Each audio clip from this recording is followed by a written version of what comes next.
I think the issue here is that inflation does not impact everybody equally.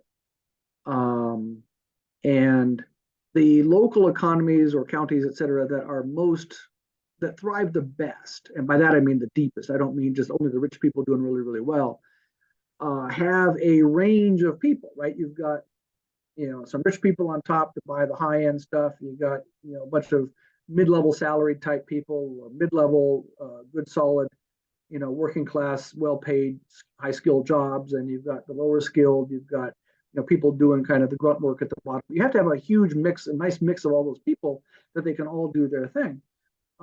It doesn't do any good to have, let's say, the housing prices be so high that only rich people can afford it, and all the people that need to work in the businesses have to live so far away that it takes them hours to get into work, into town to work. That doesn't, that doesn't help anybody do anything. So the rich people might be thriving, but everything underneath is sort of falling apart, and that just isn't sustainable. So in terms of inflation, again, if your inflation is hitting the food or hitting rents, much more so, and as opposed to, I mean, inflation could hit, of course, it does hit mortgage lending and all that. But if I have a 30-year mortgage and I'm fixed in from 10 years ago, current inflation doesn't bother me in my mortgage, but it's going to bother the renter. And because that rent, the next time the rent lease comes due, that inflation will be tacked on into the rent, and that person will get now a higher rent.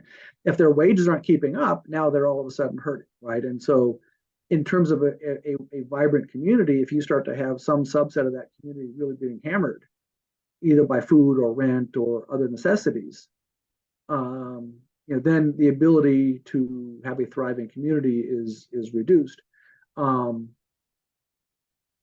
A friend of mine, well, I shouldn't say a friend, I knew her way back when we were in graduate school. She was from Brazil when Brazil was suffering massive inflation during the military juntas, and when they moved the capital, I think, was it Rio de Janeiro to Brasilia, out in the middle of the Amazon, and just huge amount of building, huge amount of inflation. What happened was you would go to work and you would get paid at the end of that day, or even the middle of that day.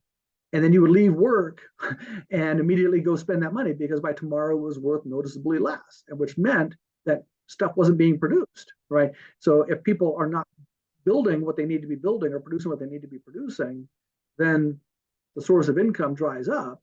And and that's a problem with hyperinflation. That's not what most of us experience most of the time. But on a smaller scale, inflation can really hammer, again, the poorer, the most vulnerable, the people with the least secure jobs. They get hammered the most with inflation. I mean, I remember, I think just recently, some news group was doing a poll, right? Are you better off than you were? Is inflation there? I think in preparation for these various elections, maybe it was some political group doing this poll, whatever it was. And I had to think to myself, no, I mean, I know that there's inflation. As an economist, I know it's inflation. But I also know that my job is secure. My wages have increased enough that I'm not noticing the inflation. It doesn't really bug me very much. But I also notice that my neighbors in the town that I live is not a very wealthy little town. A lot of them are being hammered. I'm on the borough council for my local town. And what we did I think about a year ago, is as inflation was getting going under COVID, we don't have that many local town employees, but we voted as the borough council to raise their wages 4 or 5% to account for that level of inflation. And I think we're going to have to do it again, which means then that at some point, we're probably going to have raised taxes on the whole community, because our little town has a little bit of a surplus. But if we keep paying it out in higher wages, which is a good thing to pay it out in, right? I mean, people deserve to get paid what they should get paid, and their wages deserve to keep up with inflation.